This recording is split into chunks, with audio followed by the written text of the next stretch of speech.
qu'on la surnommait la couronne blanche.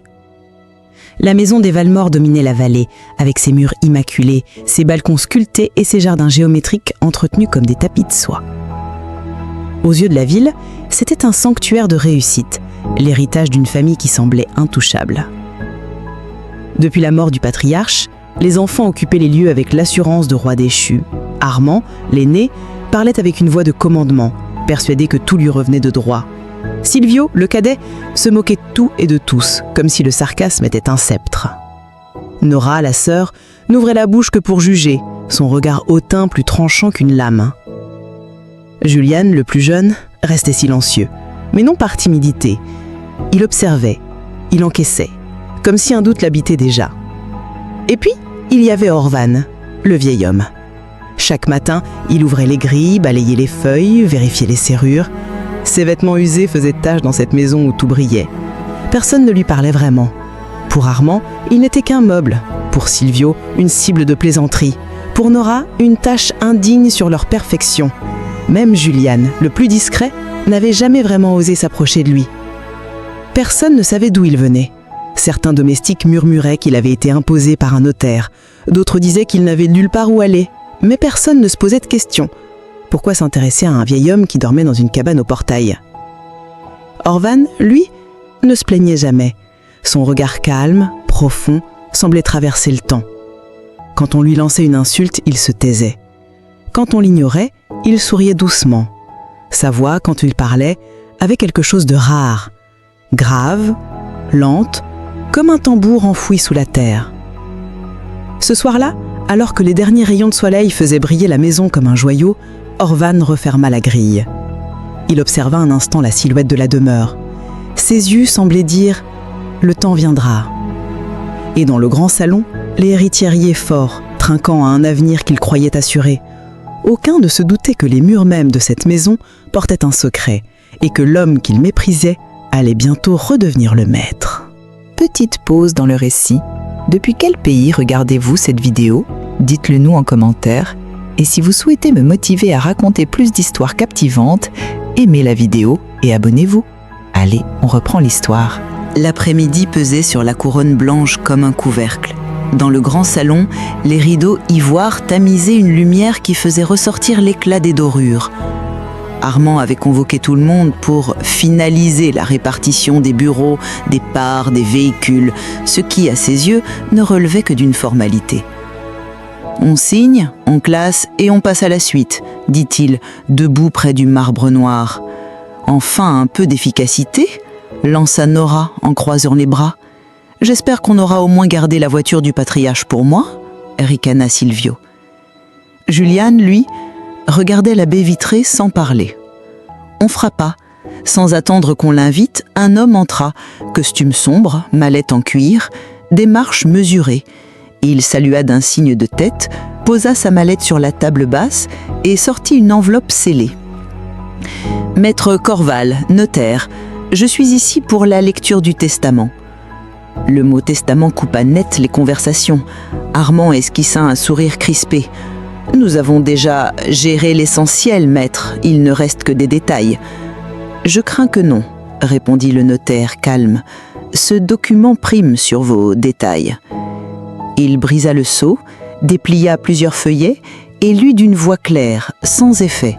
« Moi, Adrien Valmore, saint d'esprit et de corps, modifie mes dispositions de dernière volonté comme suit. » Silence.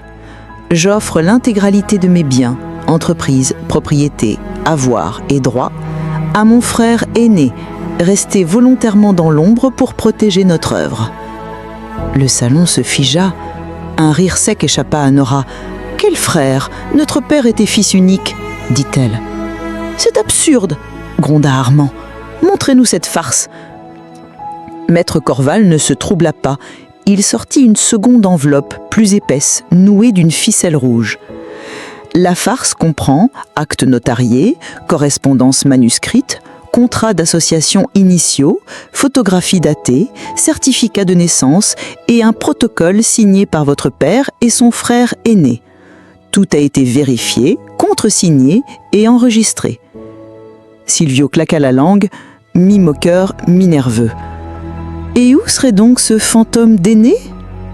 Ici, répondit le notaire. Les regards suivirent le sien vers l'encadrement de la porte.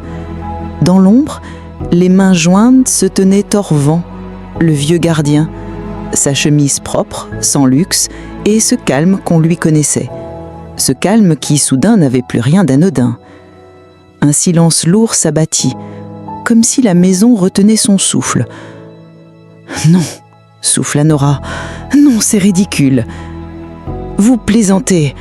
lança Armand, livide. « C'est un domestique. » Maître Corval posa les documents sur la table, méthodique. Monsieur Orvan Valmore, né avant votre père, a cofondé l'activité initiale, un comptoir de négoce à l'époque. Des tensions, internes et familiales, l'ont conduit à se retirer pour éviter la faillite. Il a exigé, en échange, que l'œuvre soit protégée et restituée au moment opportun. Votre père a honoré sa promesse en modifiant son testament il y a plusieurs années, dans des formes irréprochables. « On vous paie pour mentir ?» répondit le notaire, calme. « On me paie pour prouver », répliqua Corval en ouvrant un dossier. Acte, photo, signature. Vous reconnaissez cette écriture, celle de votre père. Vous reconnaissez ce cachet, celui de la société mère, l'année où elle a été restructurée. Nora fixa les feuilles, le visage blême. Silvio se força à sourire, mais ses doigts tremblaient sur l'accoudoir. Juliane, lui, regardait la baie vitrée sans parler. « Pourquoi ne vous êtes-vous jamais présenté ?» lança Armand d'une voix qui vibrait. « Parce que le temps n'était pas venu et parce que l'œuvre comptait plus que le nom. » Maître Corval reprit. « Clause complémentaire. Jusqu'à la lecture du testament, l'héritier désigné, M. Orvan Valmore, devait demeurer aux abords de la demeure familiale afin de veiller en silence sur l'intégrité des lieux et le comportement des héritiers présomptifs. » Nora eut un rire nerveux. « Un test ? Nous aurions été mis à l'épreuve par le gardien. Par votre oncle, » corrigea le notaire.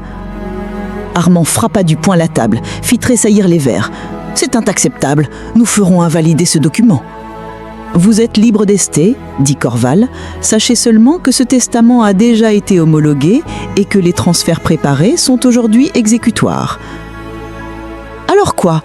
Il s'assoit là et devient notre patron ?» Toutes les têtes se tournèrent vers Orvan. Il n'avait pas bougé.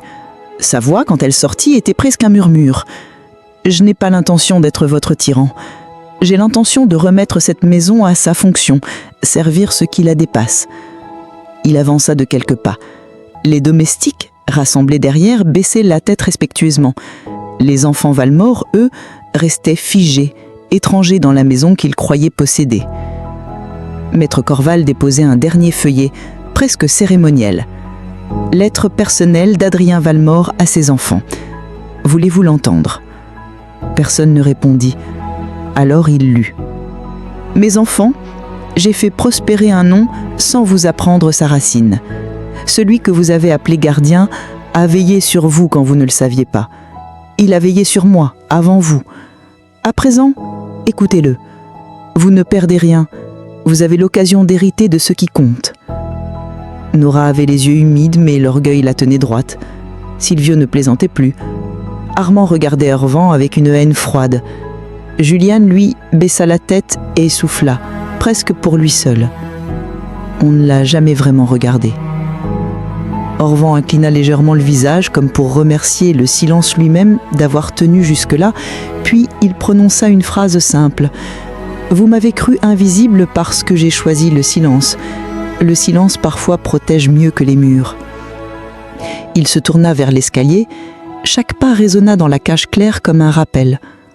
Au palier, il s'arrêta, se tourna vers le salon, contempla un instant ces visages qu'il connaissait désormais mieux qu'eux-mêmes et dit « Demain, nous remettons les clés, pas les clés des portes, celles de la maison. » Il monta. La porte du bureau du patriarche s'ouvrit pour lui comme si elle n'avait attendu que ce geste. On aurait dit que le bois, les livres, le cuir et la poussière le reconnaissaient. En bas, personne n'osa parler. Maître Corval rangea ses dossiers, salua et sortit sans bruit. Le tic-tac d'une horloge sembla tout à coup démesurément fort. Ce n'est pas fini, souffla Armand. Non, répondit Julien sans le regarder. Ce n'est qu'enfin commencé. La maison sur la colline reprit son souffle, et le soir tomba différent du veilleur, comme si dans l'ombre du portail, un gardien avait rendu à la demeure ce qu'elle avait toujours été, un héritage en attente de vérité. Le lendemain matin, un silence inhabituel régnait dans la couronne blanche. Les domestiques se mouvaient comme des ombres prudentes. Les héritiers, eux, n'avaient presque pas dormi. Dans leur chambre, les miroirs leur envoyaient des visages tirés, marqués par l'inquiétude. À 9h précises, maître Corval revint, ponctuel comme une horloge. Il apportait avec lui une valise en métal, scellée. Lorsqu'il entra dans le grand salon, l'atmosphère déjà lourde devint étouffante. Armand était debout, les bras croisés, la mâchoire contractée. Silvio, assis nonchalamment, tentait de camoufler sa nervosité derrière un sourire ironique. Nora fixait obstinément ses ongles, comme si tout cela n'était qu'un mauvais rêve. Julien, lui, semblait plus attentif que jamais, les mains jointes, le regard bas.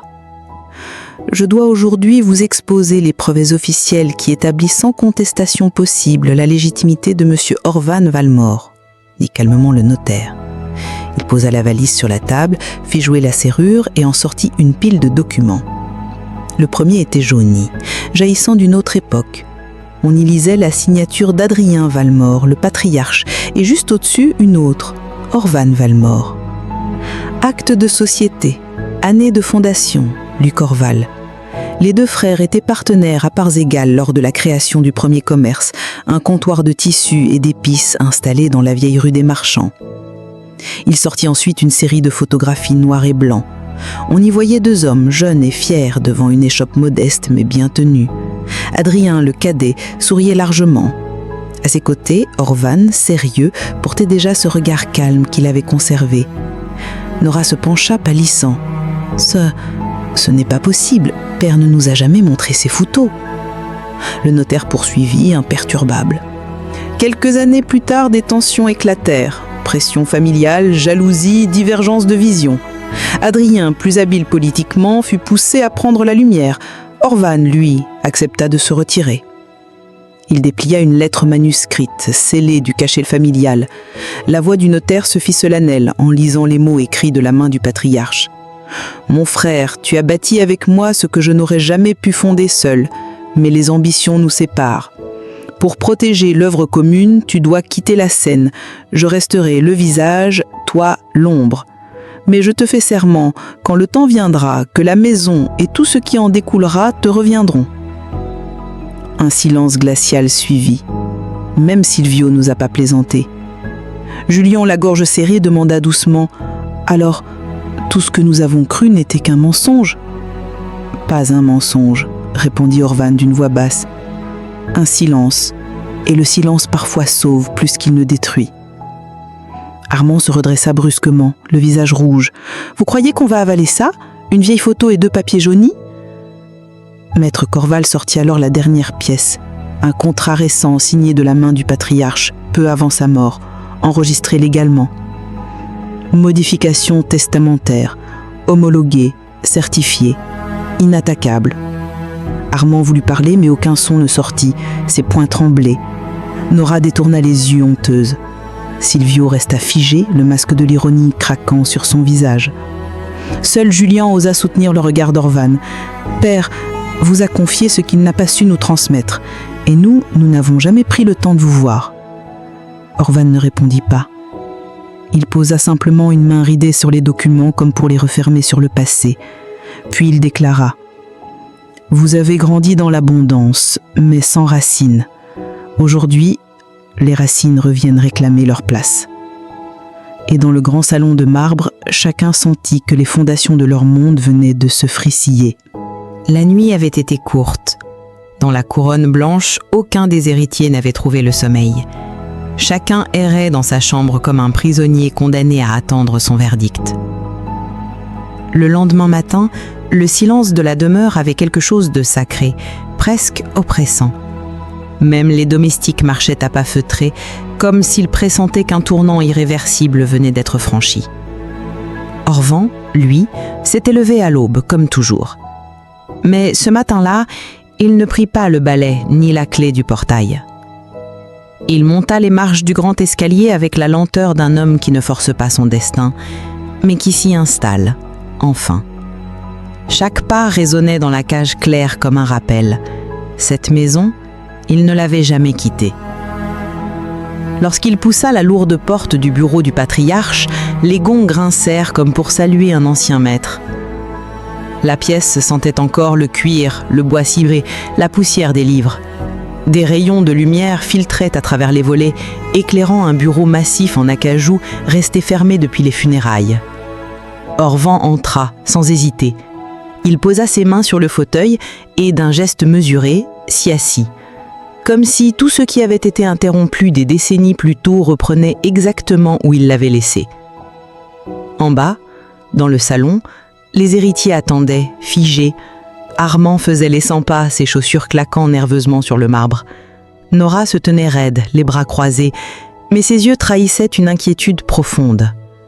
Silvio tapotait le dossier du canapé d'un geste mécanique, incapable de cacher ses tremblements.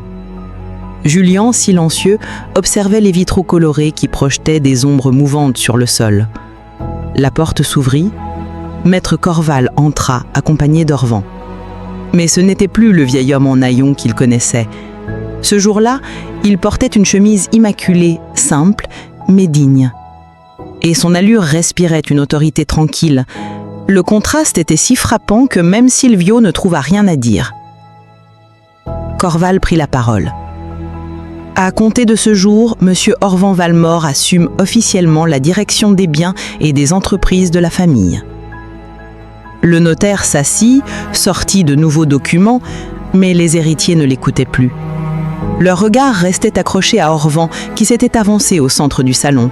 « Vous m'avez vu comme un serviteur, » dit-il d'une voix grave. « Vous m'avez ignoré, méprisé, parfois humilié.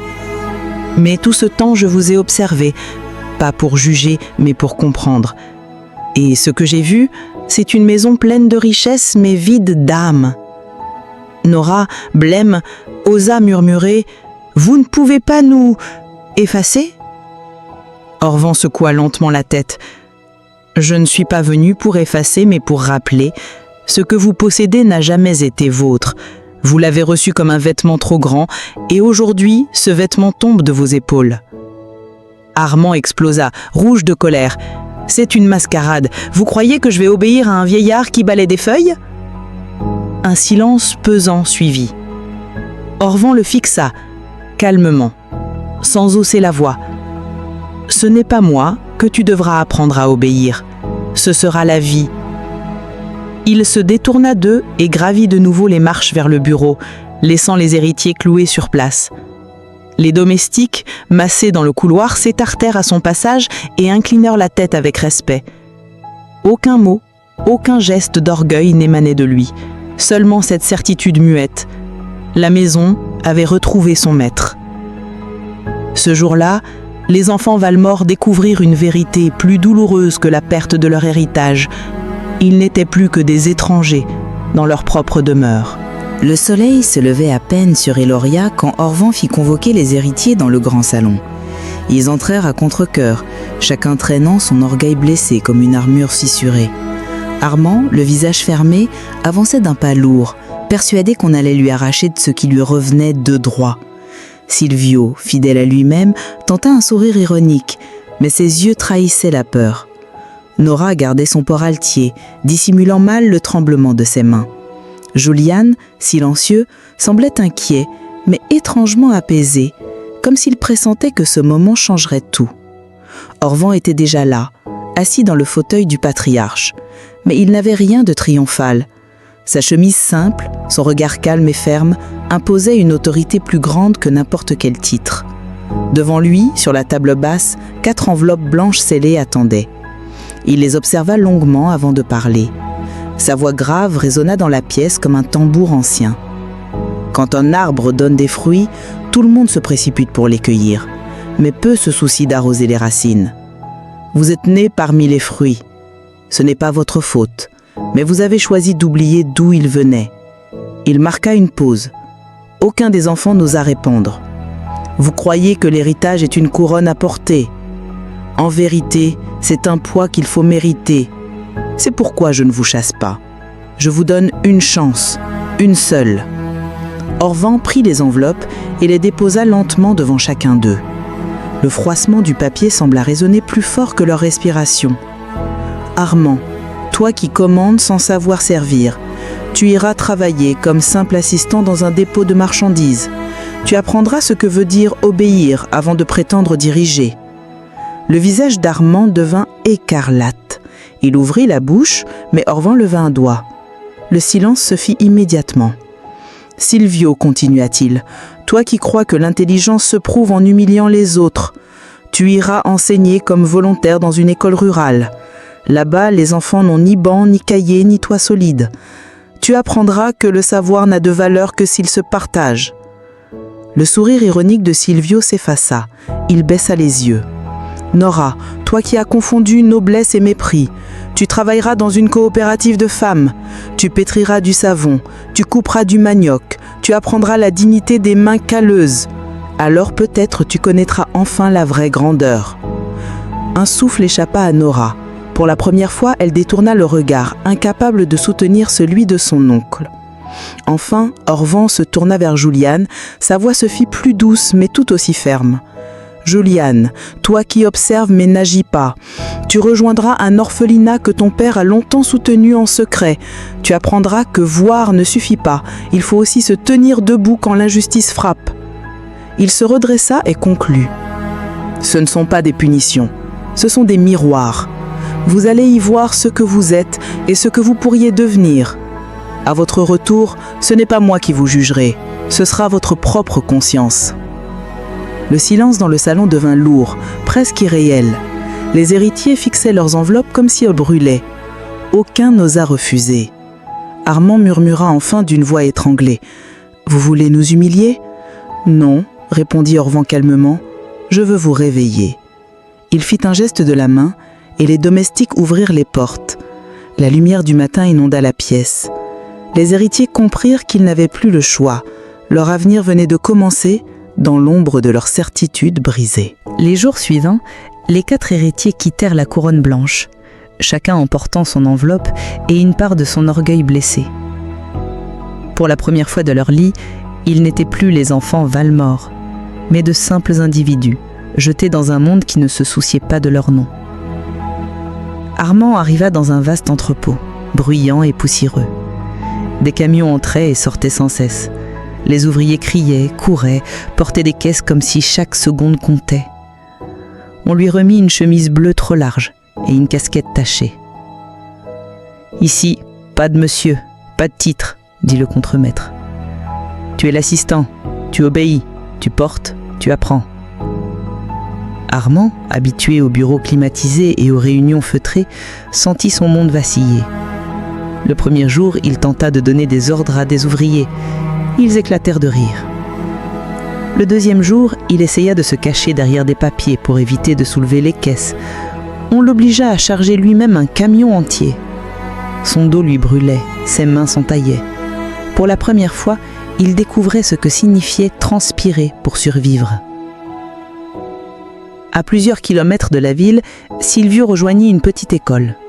Les murs étaient fissurés, les fenêtres sans vitres, le sol en terre battue. Une vingtaine d'enfants, assis à même le sol, levaient vers lui des regards remplis d'attente. La directrice, une femme au village marqué mais digne, lui tendit une pile de cahiers usés. « Ici, tu es maître d'école. Ils n'ont rien d'autre que toi. » Silvio, qui avait toujours joué avec les chiffres et les contrats, se sentit démuni. Le premier jour, il tenta de distribuer quelques crayons, mais ils étaient trop peu nombreux. Les enfants se les partageaient en silence. Quand il essaya de frauder sur un petit budget destiné à la cantine, la directrice le prit sur le fait. Devant les enfants, elle lui dit d'une voix ferme « Tu ne peux pas voler ceux qui n'ont déjà rien. » Ce jour-là, Silvio sentit le poids de sa propre honte. Nora fut envoyée dans une coopérative de femmes. Un hangar simple, des bassines remplies de pâtes de savon, des couteaux pour couper des feuilles de manioc. Elle, qui portait toujours des robes de soie, se retrouva les mains plongées dans une mixture âcre, entourée de femmes rieuses aux vêtements déchirés. Les premiers jours furent une torture. Elle refusait de parler, écœurée par l'odeur, les mains abîmées, mais les femmes, sans se moquer, lui montraient patiemment les gestes. Et un après-midi, alors qu'elle coupait maladroitement du savon, une vieille femme lui lança une blague. Nora éclata de rire. Un vrai rire, sans masque, sans mépris. Elle en fut la première surprise. Pendant quelques instants, elle oublia qui elle avait été. Juliane fut accueillie dans un orphelinat isolé. Des enfants en guenilles couraient partout, construisant des jouvets avec des pneus usés, chantant des comptines sous le soleil. On lui donna une chambre minuscule avec un matelas mince. Dès les premiers jours, il se mit à jouer avec les enfants, à pousser les balançoires, à réparer des jouets cassés. Le soir, il partageait des repas simples. Un peu de riz, un peu de sauce. Mais dans leur rire, il découvrit une lumière qu'il n'avait jamais connue dans les couloirs glacés de la Couronne Blanche. Une nuit, alors qu'il écrivait dans un carnet, une petite fille s'assit à côté de lui et demanda « Pourquoi tu es triste, grand frère ?» Juliane sourit doucement et répondit « Parce que j'apprends seulement maintenant ce que veut dire être vivant. » Pendant ce temps, à Eloria, Orvan observait de loin. Il ne cherchait pas à savoir s'il reviendrait meilleur. Il voulait simplement voir s'il serait capable de devenir humain. Les semaines passèrent, lentes et rudes. Chacun des héritiers avait été jeté hors de son confort, confronté à une réalité qu'il n'avait jamais voulu voir. Et un matin, une convocation arriva, retourner à la Couronne Blanche. Ils franchirent de nouveau les portes de la maison familiale. Mais plus rien n'était pareil.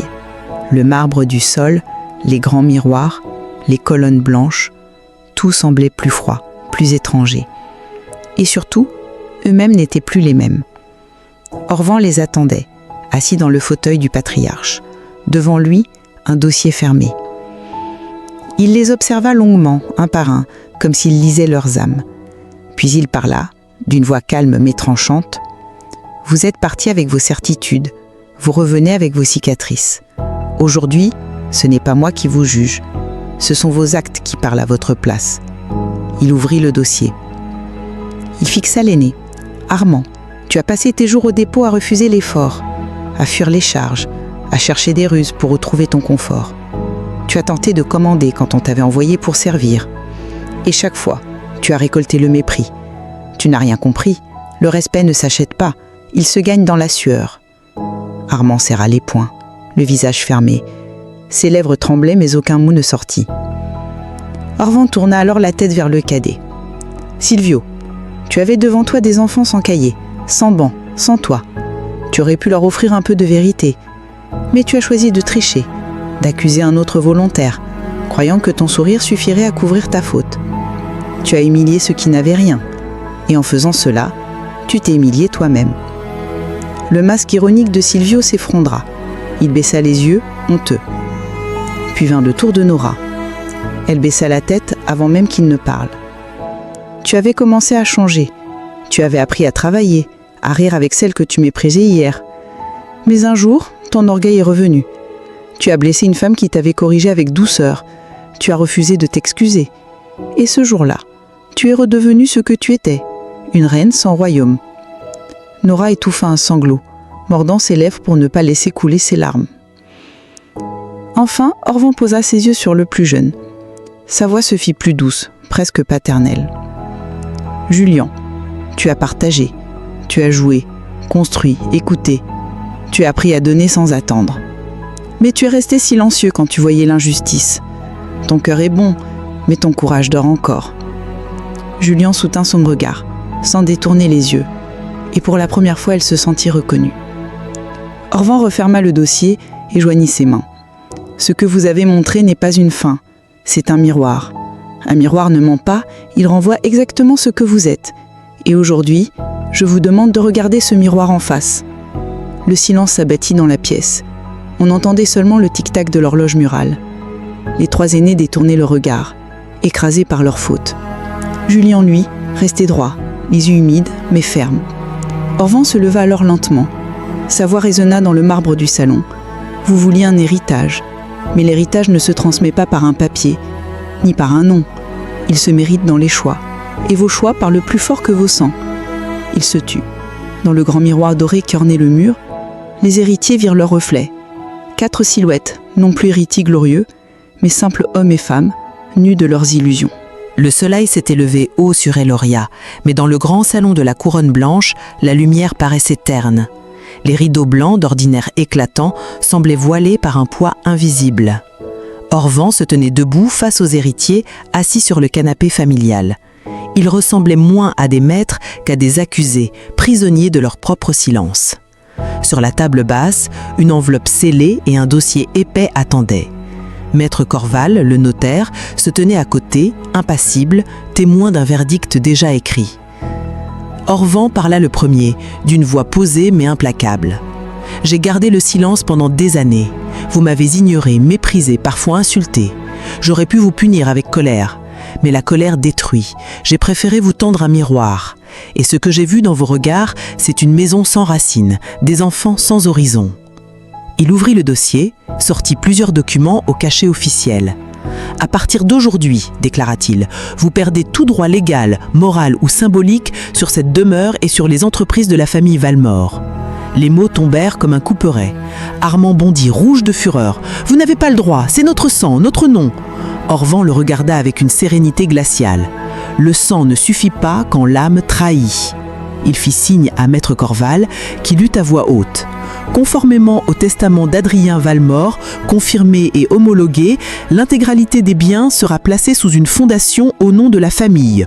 Aucun héritier de sang n'y aura accès tant qu'il n'aura pas prouvé par ses actes sa valeur humaine. Un silence lourd envahit la pièce. Nora se leva brusquement, tremblante. « Vous ne pouvez pas nous effacer ainsi, nous sommes les enfants de cette maison. » « Non, répondit Orvan doucement, vous en êtes les ombres. Et aujourd'hui, je rends la lumière à ceux qui en ont besoin. » Silvio éclata en sanglots de rage, se couvrant le visage de ses mains. « Tout ça pourquoi? Pour nous humilier ?»« Non, dit Orvan, pour libérer cette maison de vos chaînes. » Jurian, lui, ne protesta pas. Il se leva lentement, inclina la tête devant Orvan et murmura. « Peut-être que vous avez raison. Peut-être qu'on n'a jamais été digne de ce nom. » Orvan hocha la tête sans triomphe. Il déposa alors l'enveloppe scellée au centre de la table. Ici se trouve l'acte officiel de transfert, la demeure, les entreprises, les terrains. Tout appartient désormais à la fondation. Ni vous, ni vos enfants, ni vos descendants n'y auront droit sans avoir d'abord servi, donné et construit. Les mots frappèrent plus fort qu'un coup. Armand s'effondra dans le canapé, le visage blême. Nora resta debout, figée, incapable de pleurer. Silvio continuait de secouer sa tête, incapable d'accepter. Julian demeura seul, à tenir le regard d'Orvan, les yeux brillants d'un mélange de douleur et de respect. Orvan conclut d'une voix grave. « Vous avez cru que le pouvoir s'héritait. En vérité, il se mérite. À partir de ce jour, la couronne blanche n'est plus votre royaume. C'est un refuge pour ceux que vous n'avez jamais regardés. » Il se détourna et gravit les marches menant au bureau du patriarche. Ses pas résonnèrent comme le glas d'une ère révolue. Dans le grand salon, il ne restait que le silence, et 4 héritiers qui comprenaient enfin ce que signifiait perdre non seulement une fortune, mais un monde entier. Les semaines qui suivirent furent marquées par un changement que personne à Eloria n'aurait pu imaginer. La couronne blanche, autrefois bastion de l'orgueil et de la richesse ostentatoire, commença lentement à se transformer sous la direction d'Orvan. Il n'y eut pas de grands discours, pas d'annonces spectaculaires, seulement des actes. Les lourds rideaux de soie furent retirés pour laisser entrer la lumière naturelle. Les voitures de luxe, inutilisées, furent vendues et l'argent servit à financer la construction d'un centre de formation pour jeunes artisans. Les tableaux de maîtres, accrochés au mur, quittèrent leur cadre doré pour être échangés contre des centaines de livres qui vinrent remplir une nouvelle bibliothèque, ouverte aux enfants de la région. Les pièces qui résonnaient autrefois des pas pressés et des voix arrogantes se remplirent de rires. Les chambres d'amis furent aménagées en dortoirs pour orphelins. Le grand hall, jadis réservé aux réceptions mondaines, accueillit des classes improvisées. Des pupitres de bois remplaçaient les buffets, des cartes géographiques s'accrochaient là où se tenaient des miroirs. Chaque matin, Orvan descendait de son bureau, sans faste, saluant chacun par son prénom. Les enfants couraient vers lui pour lui tenir la main. Les enseignants venaient partager le repas avec lui à la grande table familiale.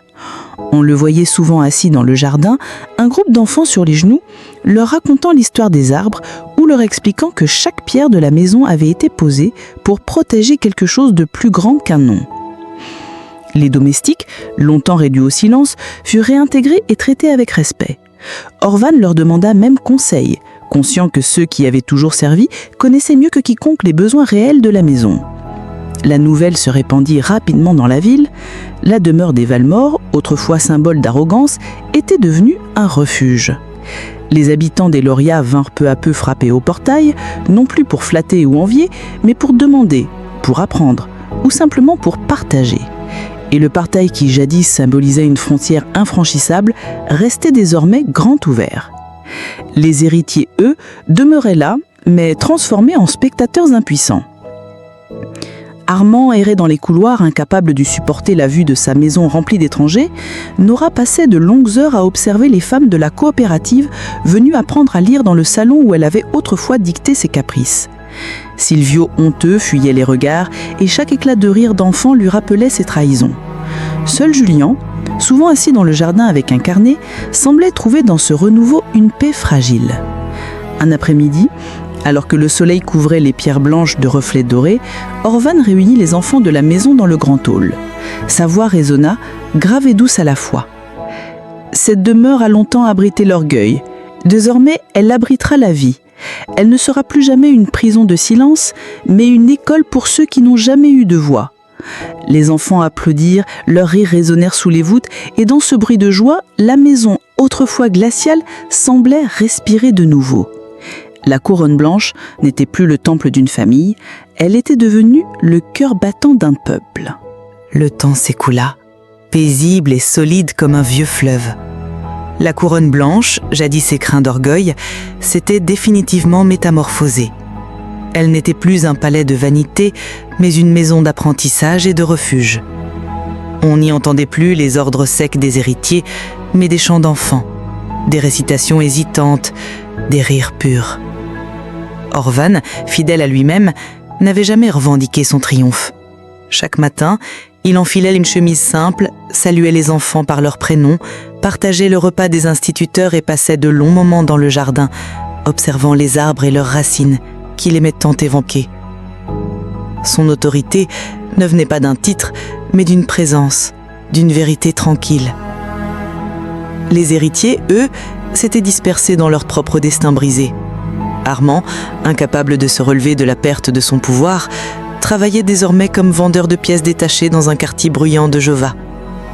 Ses épaules s'étaient voûtées, ses yeux évitaient toujours ceux des autres. Silvio, rongé par ses dettes, enchaînait les procès et les humiliations publiques. Lui qui riait de tout, ne riait plus de rien. Nora vivait recluse dans une petite maison aux volets fermés. Elle entretenait encore une obsession maladive pour les apparences, mais plus personne ne venait frapper à sa porte.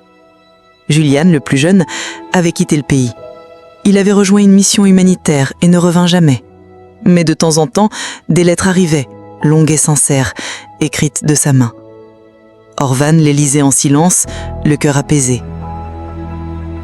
Une nuit d'automne, alors que le vent soufflait doucement sur les collines des Lauria, Orvan se coucha dans la petite cabane près du portail, celle-là même où les héritiers l'avaient relégué jadis comme un domestique.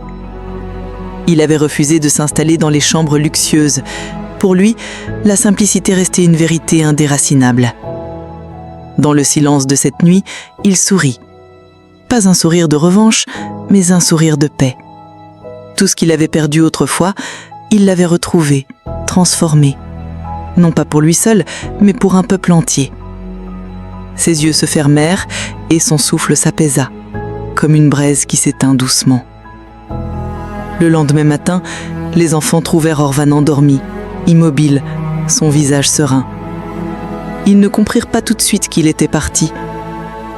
Les enseignants et les domestiques se rassemblèrent, le cœur lourd, mais aucun ne pleura dans le silence. Tous savaient qu'il n'était pas mort dans l'échec, mais dans la vérité. Quelques mois plus tard, on grava une inscription discrète sur le portail de la maison. Fondation Orvan Valmore, pour les oubliés et les invisibles. Il n'y eut ni statue, ni portrait en marbre. seulement des rires d'enfants, des salles de classe pleines, des livres ouverts, et des hommes et des femmes qui, en franchissant le portail, retrouvaient une dignité qu'ils croyaient perdue. Orvan n'avait jamais crié, il n'avait jamais frappé, il avait laissé le réel parler, et ce réel était devenu sa plus grande victoire. Leçon de vie. On peut humilier un homme en lui donnant des habits usés. On peut l'ignorer en le reléguant dans l'ombre. Mais si cet homme porte en lui la vérité et la patience, un jour, l'ombre se retourne en lumière. L'héritage véritable n'est pas fait de richesses ni de murs, mais de ce que l'on transmet aux vies que l'on relève.